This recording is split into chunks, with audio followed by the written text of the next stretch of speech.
എനിക്ക് കുടിക്കാൻ കുറച്ച് വെള്ളം തരുമോ?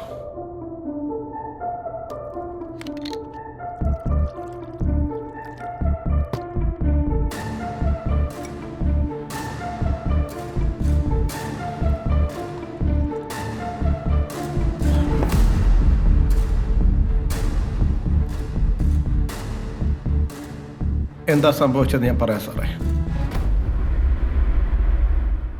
ഞാനും സ്നേഹയും ചൈൽഡ്ഹുഡ് ഫ്രണ്ട്സ് ആയിരുന്നു. കോളേജിലെത്തിയപ്പോഴാണ് അവൾക്ക് റൂബിനുമായിട്ടൊരു അഫെയർ ഉണ്ടാകുന്നത്. ആക്ച്വലി എനിക്ക് അവളെ ഭയങ്കര ഇഷ്ടമായിരുന്നു സാറേ.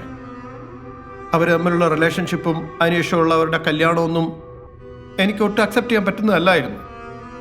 അക്സെപ്റ്റ് ചെയ്യാൻ പറ്റുന്നതല്ലെന്ന് മാത്രമല്ല, ഞാൻ ഒരു ഡിപ്രഷൻ്റെ ലാസ്റ്റ് സ്റ്റേജ് വരെ പോയതാണ് സാർ. അതിൽ നിന്നൊക്കെ ഞാൻ റിക്കവർ ആകുന്നത് ശരിക്കും അഞ്ജലിയായിട്ടുള്ള വിവാഹത്തിന് ശേഷമാണ്.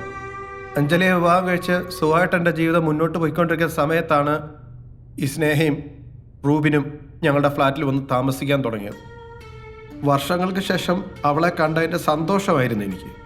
കുറച്ച് ദിവസങ്ങൾക്ക് ശേഷമാണ് അവളുടെ ഫാമിലി ലൈഫ് ഫെയിലുവറാണെന്നും അവൾ മാനസികമായിട്ട് തളർന്നിരിക്കുകയാണെന്നും എനിക്ക് മനസ്സിലായത്.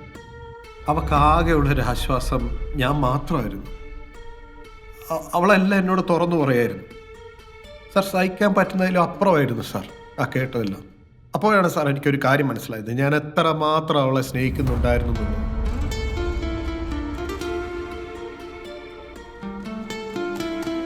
സാർ, പിന്നീട് നല്ലൊരു സുഹൃത്ത് എന്നുള്ള നിലയിൽ ഞാൻ അവളെ സന്തോഷിപ്പിക്കാൻ ഒരുപാട് ശ്രമിച്ചു. ഒരു ദിവസം സ്നേഹ എന്നെ കാണാൻ വന്നത് വളരെ അപ്സെറ്റായിട്ടായിരുന്നു. ഇന്നലെ അയാൾ എന്നോട് പറഞ്ഞതും ചെയ്തതും ഒന്നും ഓർക്കാൻ പറ്റാത്തതായിരുന്നു. അവന്റെ കടങ്ങൾ വീട്ടാൻ സെക്സ് പാർട്ടിക്ക് പോണെന്ന് പറഞ്ഞായിരുന്നു ഇന്നലെ എന്നെ തല്ലി ചതച്ചത്. ഇനി എനിക്ക് സഹിക്കാൻ പറ്റില്ല സാർ.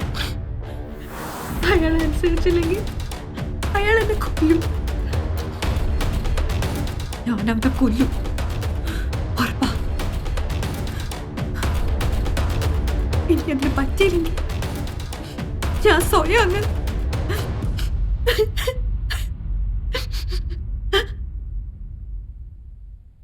ആരുടെ സഹായം എനിക്ക് വേണ്ട. ഞാനല്ലെങ്കിൽ ഒറ്റയ്ക്കാന്ന് എനിക്കറിയാം എന്താ ചെയ്യേണ്ടതെന്ന്. എടോ, എന്തിനാണെങ്കിലും ഞാൻ തൻ്റെ കൂടെ ഉണ്ട്.